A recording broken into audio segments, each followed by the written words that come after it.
চাওক এইখন হৈছে আত্মসহায়ক গোটৰ 25,000 টকাৰ এপ্ৰুভ লিষ্ট।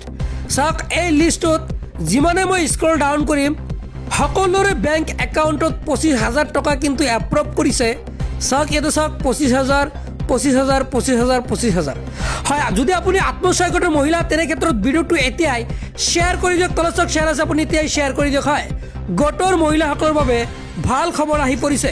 25,000 টকা বেংক একাউণ্টত পাবলৈ কি কৰিব লাগিব সবিশেষ আজিৰ এইটো ভিডিঅ'ত জনাই দিম। হয়, মুখ্যমন্ত্ৰীয়ে কিন্তু ডাঙৰ ঘোষণা কৰিছে, প্ৰত্যেক মহিলাৰ বেংক একাউণ্টত 25,000কৈ টকা চেংচন কৰিব, সকলোৰে বেংক একাউণ্টত সোমাই পৰিব টকা।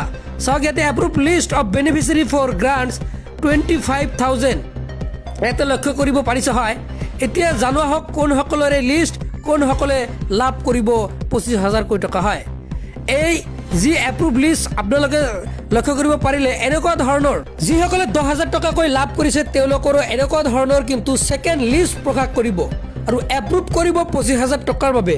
এই টকা অহা আপোনালোকে বছৰত লাভ কৰিব, যিহেতু এইবাৰ 10,000 টকা লাভ কৰিছে আৰু এই 10,000 টকাৰে আপোনালোকে ভাল ব্যৱসায় কৰিব লাগিব।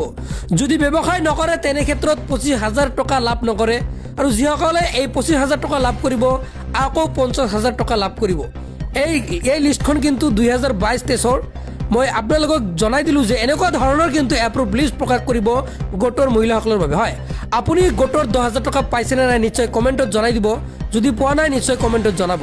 হয়, যদি আপুনি গোটৰ 10,000 টকা লাভ কৰিছে তেনে ক্ষেত্ৰত ভালকৈ ব্যৱসায় কৰক, যিকোনো ব্যৱসায় কৰক। হাঁহ কুকুৰা পুহিব পাৰে, গাহৰি পুহিব পাৰে, ছাগলী পুহিব পাৰে, যিকোনো ফাৰ্ম দিব পাৰে, নাইবা ব্যৱসায় কৰিব দোকান, নাইবা আপোনাৰ গৃহিয়েকক যদি আপুনি টকা দিয়ে তেনে ক্ষেত্ৰত ব্যৱসায় ভাল ব্যৱসায়ৰ কাৰণে আপুনি টকা দিয়ক, নিশ্চয় আপুনি পৰৱৰ্তী সময়ত 50,000 টকালৈকে লাভ কৰিব। 25,000 তাৰপিছত 50,000 টকালৈকে লাভ কৰিব, সৰ্বমুঠ 85,000 টকা লাভ কৰিব। মুখ্যমন্ত্ৰী হিমন্ত বিশ্ব শৰ্মা ছাৰে মহা লাখপতি বনাব আত্মসহায়ক গোটৰ মহিলাসকলক। হয়, যি ধ্বজাবাজি আঁচনি, এই ধ্বজাবাজি আঁচনিৰ জৰিয়তে মহিলাসকলে উপকৃত হ'ব। হয়, আপুনি যদি এজন গোটৰ হিতাধিকাৰী তেনে ক্ষেত্ৰত ভিডিঅ'টো শ্বেয়াৰ কৰি দিব। ছোৱালী মানে ধন্যবাদ।